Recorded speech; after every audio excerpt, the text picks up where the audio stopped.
पड़ता है। इसलिए कहा कि प्रारब्ध कर्म कठिन जग माही, बिना भोग यह छूटत नाही। आपके जन्म के समय ही निश्चित कर दिया था कि कहाँ जन्म होगा, किस परिवार में होगा, किस देश में होगा, किस प्रांत में होगा, किस घर में होगा, और कितना हानि होगी और कितना लाभ होगा, कितना तुम्हारा मान होगा और कितना अपमान होगा, कितना दुख मिलेगा और कितना तुम्हें सुख मिलेगा, ये सब निश्चित करके और रख दिया जाता है। हानि लाभ जीवन मरण, यश अपयश कर्माधीन, ये कर्म के अनुसार जन्म से ही निश्चित कर दिया है। उसी के भोगने के लिए तो आए हो, ये शरीर मिला ही इसीलिए है। और तुमको ये दुख क्यों? अरे तुम तो आए हो इसी को भोगने के लिए, ये लाज जूते खाने के लिए। अब तुम कहते हो ये क्यों हो रहा है?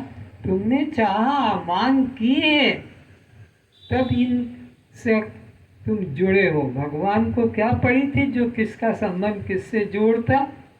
क्यों निर्धन, क्यों किसी को धनी, कि किसी को रूपवान, क्यों किसी को कुरूप, क्यों किसी को बलिष्ठ और क्यों किसी को कमजोर। परमात्मा तो समदर्शी है। अरे भूमि किसी में खट्टा और किसी में कड़वा, किसी में मीठा, वो गुण क्यों पैदा करेगी? भूमि को क्या उसमें लाभ है कि मैं इसको मीठा बना दूं और इसको खट्टा और इसको कड़वा, इसको तीता? ना, बीज में अपने खुद संस्कार छुपे हैं, पृथ्वी ने उसे विकसित कर दिया। तुमने स्त्री के गर्भ में बीज डाल दिया, वो संस्कार वाला है, फिर वहाँ वो वृद्धि को प्राप्त होने लगता है। पृथ्वी निर्दोष है, ऐसे ही स्त्री भी निर्दोष है। पृथ्वी पालन करती है, उसको सहारा देती है बीज को परिपक्व होने के लिए, फलित होने के लिए। ऐसे ही गर्भवती नारी उस तुम्हारे वीर्य बिंदु को सुरक्षित रखती है और वो बाहर निकल आता है। उसे ज्ञानी अज्ञानी सभी को भोगना पड़ता है। बिना भोग कर्म क्षय नहीं होता है। इसीलिए विवेकी व्यक्ति को जैसा प्रारब्ध से मिलता है उसे स्वीकार करते हुए द्वंद्व से मुक्त हो स्थिर हो जाता है।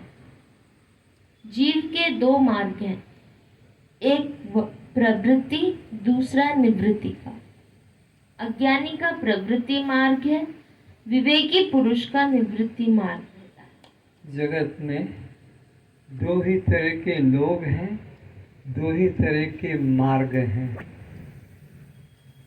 और दो ही प्रकार के पदार्थ हैं। एक मार्ग है प्रवृत्ति मार्ग और एक है निवृत्ति मार्ग। अज्ञानियों का प्रवृत्ति मार्ग है और ज्ञानियों का निवृत्ति मार्ग है। और ये प्रवृत्ति और निवृत्ति अपने पूर्व जन्म के संस्कार से ही इस जन्म में प्राप्त होती है। राजा जनक की प्रवृत्ति प्रधान प्रारब्ध पहले जन्म के कर्मों से है और वो सुखदेव उन्हीं का चेला, उसका निवृत्ति मार्ग है, वो भी उसके पूर्व जन्म के कर्म के द्वारा ही हुआ है। तुम्हारे हाथ में ये बात नहीं कि तुम निवृत्ति मार्ग पर जो है निकल सको, क्योंकि तुम्हारे कर्म संस्कार भोगने के लिए तुमको यहाँ भेजा है। तो प्रवृत्ति मार्ग में अज्ञानी रस लेता है, ज्ञानी निवृत्ति मार्ग में रस लेता है। हे आत्मन, जो पुरुष सत्वगुण के कार्य रूप प्रकाश को और रजोगुण के कार्य रूप प्रवृत्ति को तथा तमोगुण के कार्य रूप मोह को न तो प्रवृत्त होने पर उनसे दोष करता है और न निवृत्त होने पर उनकी आकांक्षा करता है। 3 गुणों का यह संसार है। प्रत्येक प्राणी में 3 गुण हैं, सत्वगुण, रजोगुण, तमोगुण। संत महात्मा के अंदर भी तमोगुण है और चोर पापी में भी सत्वगुण है। 3 गुणों के बिना कोई शरीर है ही नहीं। पर किसी में सत्व प्रधान होता है, रजोगुण और तमोगुण गौण होता है। किसी में रजोगुण प्रधान होता है, तमोगुण सत्वगुण गौण होता है। किसी में तमोगुण प्रधान होता है और सत्वगुण और रजोगुण बिना मात्र के लिए होते हैं। तो ये 3 गुणों के द्वारा तुम्हारी सृष्टि या तुम्हारा शरीर है। और ज्ञानी न सत्वगुण के बढ़ने पर प्रसन्न होता है, न रजोगुण के बढ़ने पर चिंतित होता है, और न तमोगुण के प्रवृत्त होने से वह दुखी होता है। तमोगुण बढ़े, रजोगुण बढ़े कि सत्वगुण बढ़े, तीनों गुणों से वो अपने को केवल साक्षी जानता है। सत्वगुण में हर्ष नहीं मनाता और रजोगुण तमोगुण में दुख नहीं बनाता, बल्कि क्या जानता है, गुण ही गुण में बढ़त रहे हैं और मैं तो केवल उनसे पृथक दृष्टा साक्षी आत्मा हूँ। नान्यम गुणेभ्य कर्तारम यदा दृष्टानुपश्यन्ति गुणेभ्यश्च परम वेत्ति मद्भावं स्वधिगच्छति। ज्ञानी व्यक्ति 3 गुणों को ही बस कर्म का कर्ता जानता है और अपने को उनसे पृथक सच्चिदानंद आत्मा जानता है। बिना कर्म फल भोग किए वह कर्म कभी समाप्त नहीं हो सकेगा। कर्म का कर्ता कर्म करने के पहले वो सोचने में स्वतंत्र है कि ये काम करूं कि न करूं, चोरी करूं या न करूं, हत्या करूं कि न करूं, ये व्यभिचार करूं कि न करूं। सोच लो अच्छी तरह से। भगवान कहते हैं कर्म करने के पहले सोचने की स्वतंत्रता है,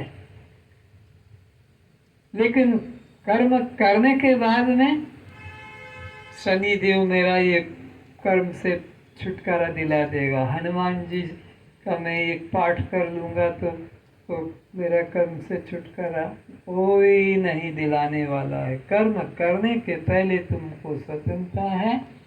कर्म कर लिया तो फल भोगना ही पड़ेगा, बिना भोगे कभी छूटता नहीं। राम को भोगना पड़ा, सीता को भोगना पड़ा, कृष्ण को भोगना पड़ा, रावण को भोगना पड़ा, दशरथ को, सबको। जो जस करें सो तस फल चाखा। प्रारब्ध की सत्ता ने किसको नहीं नचाया। पुराण देख लो, राम कृष्ण कौशल्या दशरथ पांडव कुंती द्रौपदी कौरव भीष्म हरिश्चंद्र सूरदास नल दमयंती मीरा महावीर बुद्ध जीशु इत्यादि ये समाज से तिरस्कार प्राप्त करके भी सत्य का प्रतिपादन करने के लिए अपने जान वाली दान कर गए। यदि प्रारब्ध से बचने का कोई उपाय होता तो क्या राम वन गमन करते? क्यों सीता का हरण, मृग की मृत्यु, शूर्पणखा की नाक कटती?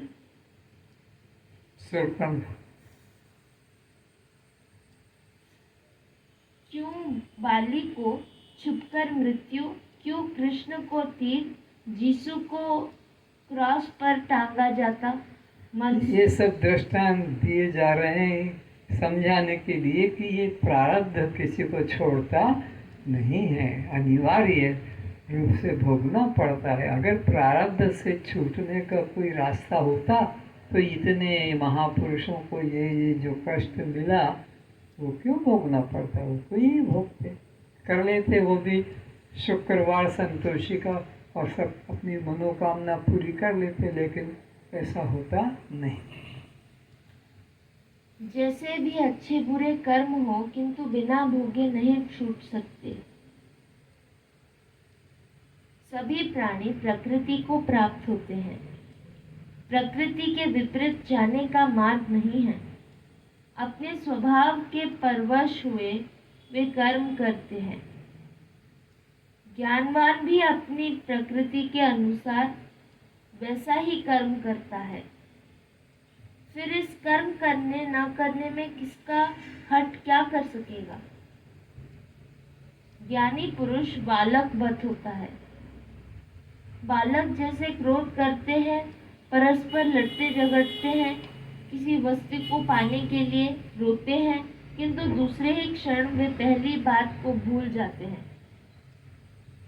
इसी तरह ज्ञानी भी प्रवृत्ति या निवृत्ति में मान अपमान किसी घटना के विषय में उसका पुनः स्मरण नहीं करता है। ज्ञानी बालक की तरह क्रोध करता दिखाई पड़ता है, किंतु वास्तव में वह क्रोधित नहीं होता है। किंतु अज्ञानी की दृष्टि में दुर्वासा क्रोधित व कृष्ण कामी दिखाई पड़ते हैं। ज्ञानी पुरुषों का सुख संसार पर अवलंबित नहीं है, इसीलिए वे किसी पर क्रोध नहीं करते हैं। ज्ञानी के मन में न राग होता है, न उनके जीवन में किसी के प्रतिकूल व्यवहार के प्रति द्वेष होता है। राग विराग के पार वीतराग दोनों अवस्था से बाहर मात्र साक्षी रहते हैं। जिस ज्ञानी पुरुष के अंतःकरण में मैं करता हूँ ऐसा भाव नहीं है, तथा जिसकी बुद्धि सांसारिक पदार्थों में और कर्मों में लिपायमान नहीं होती है, वह पुरुष न किसी से राग करता है न द्वेष करता है। फिर भी इस ज्ञानी से प्रारब्ध अनुसार कुछ असामाजिक कार्य हो जाए तो भी यह बंधन को प्राप्त नहीं होता है। राम के द्वारा, कृष्ण के द्वारा, अर्जुन के द्वारा, हनुमान के द्वारा सब प्रकार के कर्म हुए, लेकिन राम, कृष्ण को, हनुमान, अर्जुन को कोई प्रकार का कर्म का फल भोगना नहीं पड़ा। तो ज्ञानी के माध्यम से कोई असामाजिक कार्य हो जाए जो होना नहीं चाहिए लेकिन हो गया, तब भी उस ज्ञानी को उस कर्म का फल भोगना नहीं पड़ता है, क्योंकि उस व्यक्ति के मन में कर्म के प्रति कर्तापन का अभिमान नहीं होता है। इसलिए ज्ञानी के कर्म निर्बीज हो जाते हैं। कैसे? आग में भून लेने के बाद वो चना, चीना बादाम की, मूंग या और मक्का, बाजरा फिर खेत में और उत्पन्न नहीं होते, क्योंकि वो बीजत्व शक्ति अग्नि के संस्कार से दग्ध हो गई। तो ऐसे ही ज्ञानी के द्वारा जो ज्ञान अग्नि पैदा हो जाती है कि मैं देह नहीं, मैं तो दृष्टा साक्षी आत्मा हूँ, मैं करता नहीं, तो बस इसने निश्चय से उसके कर्म निर्बीज हो जाते हैं। तत्वज्ञानी जानता है कि मैं कुछ भी नहीं करता हूँ। सब गुण ही गुणों में अर्थात प्रकृति अपने स्वभाव में बरत रहे हैं। मैं दृष्टा साक्षी आत्मा हूँ। इस प्रकार अपने को तत्वों से जानने वाला सांख्य योगी तो देखता हुआ, सुनता हुआ, स्पर्श करता हुआ, सूंघता हुआ, भोजन करता हुआ, गमन करता हुआ, बोलता हुआ, सोता हुआ, श्वास लेता हुआ, त्याग करता हुआ, ग्रहण करता हुआ, संतान उत्पत्ति करता हुआ तथा इन आँखों को खोलते मूलते हुए सब इंद्रियां अपने अपने विषय में बरत रही हैं। कोई भी कर्म ज्ञानी के द्वारा त्यक्त नहीं दिखाई पड़ता है। अज्ञानी जो जो कर्म करता है, ज्ञानी के द्वारा भी वही 14 त्रिपुटियों का कर्म होता रहता है। सर्वेंद्रिय गुणाभासम सर्वेंद्रिय विवर्जितम। वो समस्त गुणों में रहकर इंद्रियों को शक्ति देकर भी सबसे अलग ही होता है। हातुम इच्छति संसारम रागी दुःख जिहासया वीतरागो हि निर्दुःख अस्तिम मनपि न खिद्यते। जो विषय भोगों में राग वाला है, उसे ही उस विषय के संबंध से दुख उत्पन्न होता है। फिर वह उसको त्याग कर सुख पाने की इच्छा करता है। किंतु जो वीतराग पुरुष है, वह संसार के प्रतिकूल विषयों का ग्रहण होने पर भी कष्ट का अनुभव नहीं करता है।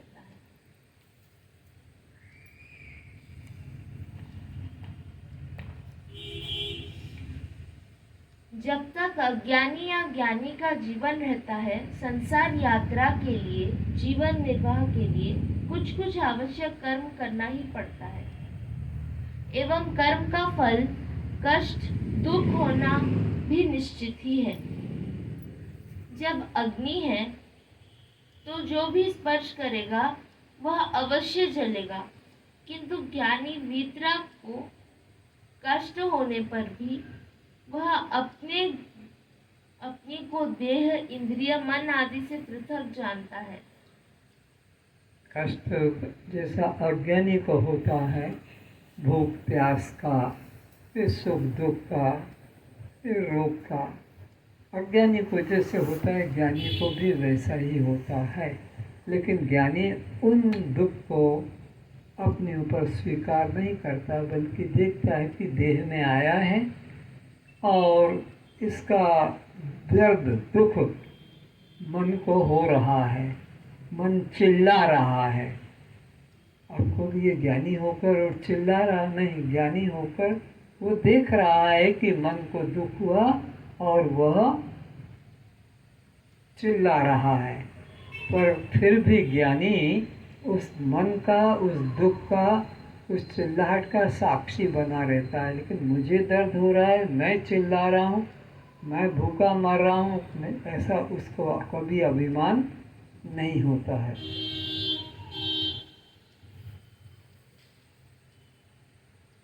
संसार यात्रा के लिए, जीवन निर्वाह के लिए कुछ कुछ आवश्यक कर्म करना ही पड़ता है।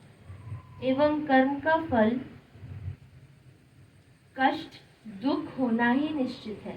देखो, कबीरदास जी दरी चादर बुनते थे और बेचते थे। इसी प्रकार कोई सदन कसाई, वो अपने पैतृक व्यापार को कर रहे थे, तो कोई सुतारी काम कर रहे थे, कोई अपना और कर रहे थे। तो प्रारब्ध से कर्म भी निश्चित होता है।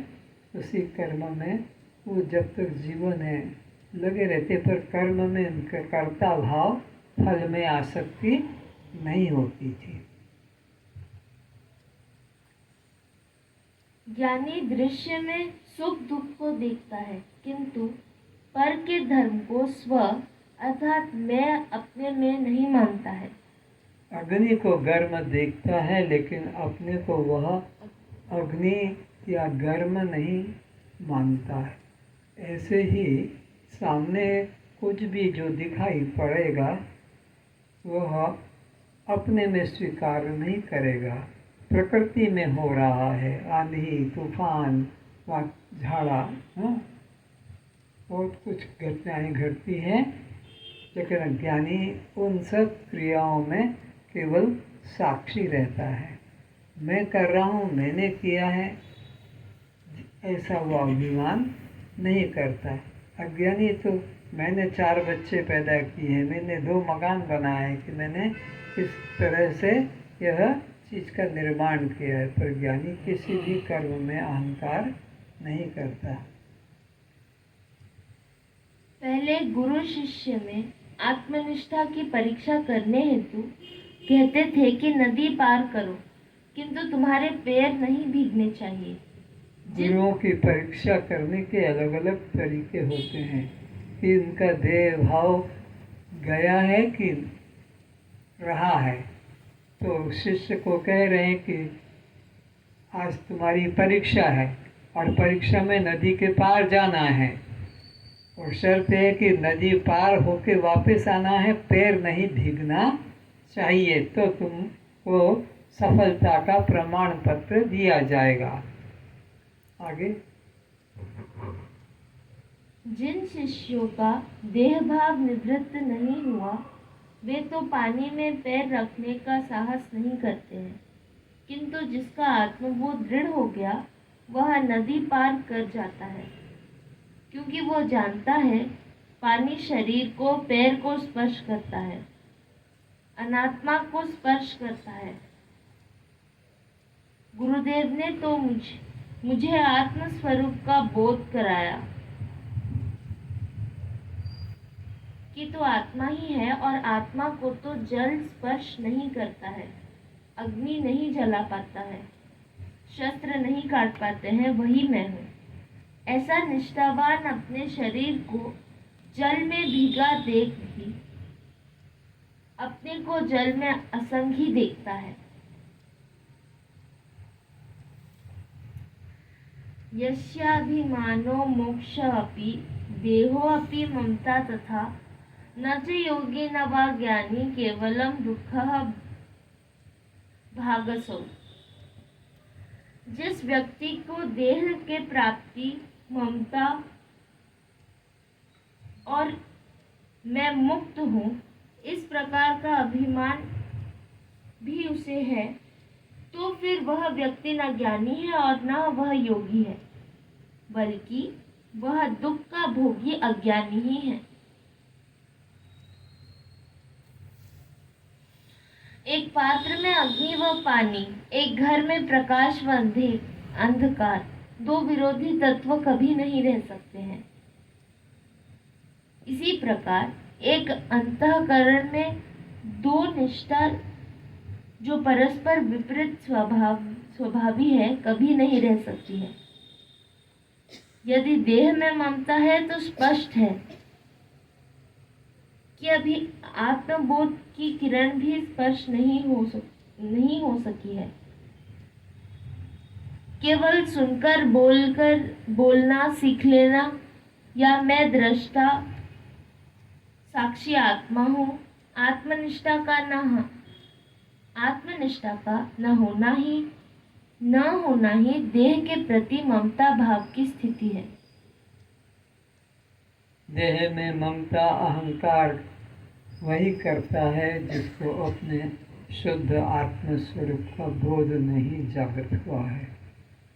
जिसको आत्मस्वरूप का बोध जग गया वो कभी भी देह में मैं भाव और देह के संबंधियों में मेरा भाव नहीं करेगा। न अनुकूलता में सुखी होगा न प्रतिकूलता में वह दुखी होगा, बल्कि दोनों अवस्थाओं में साक्षी रहेगा। देह में मैं भाव वाला अपने को किसी इष्ट का दास, भक्त, सेवक आदि स्वीकार करेगा एवं इष्ट को अपने से पृथक स्वामी भगवान मान उपासना करेगा और अपने को कर्ता एवं उसे फलदाता मानेगा, तो यही अज्ञान है। यह द्वैत भाव की उपासना है, प्रारंभिक उपासना है। तो ये उपासना भी अज्ञान का ही कारण है। जो परमात्मा को अपने से अलग मानता है और फलदाता मानता है, तो यह अज्ञान ही उसके बंधन का कारण है। उसके अज्ञानता का ही ये प्रमाण है कि वो किसी अन्य देवता की उपासना कर रहा है अपनी मनोकामना की पूर्ति के लिए। लेकिन जिसको आत्मज्ञान हो जाएगा उसके लिए न कोई कामना की वस्तु है न कोई अन्य देवता है। अन्य देवता की कोई उपासना कर रहा है कि मतलब बस इसको आत्मज्ञान हुआ ही नहीं है, आत्मबोध जागृत हुआ ही नहीं है। आत्मबोध जागृत हो जाएगा तो प्रश्न किया है राम ने, कर्म की हो ही स्वरूप ही चीने, जिसने अपने आत्मस्वरूप को पहचान लिया है उसके द्वारा कभी भी भेदमूलक कर्म नहीं हो सकते हैं। भेदमूलक कर्म कि कोई देवता है मेरे कर्म का फल देने वाला, ये भाव जब तक नहीं आएगा तब तक वो कोई भी योग यज्ञ साधन नहीं करेगा, और ये करता है तो यह अज्ञानी का ही लक्षण है। आत्मबोध जिसे हो चुका है वह अपने को ब्रह्म, आत्मा, अद्वय, अखंड, निराकार, निर्विकार, निर्विकल्प रूप जानता है। अतः जो देह में अहंता ममता रखता है और मोक्ष का अभिमान करता है वह दुख को ही प्राप्त करेगा। बस आज इतने। शानो रेमन भजन कहो।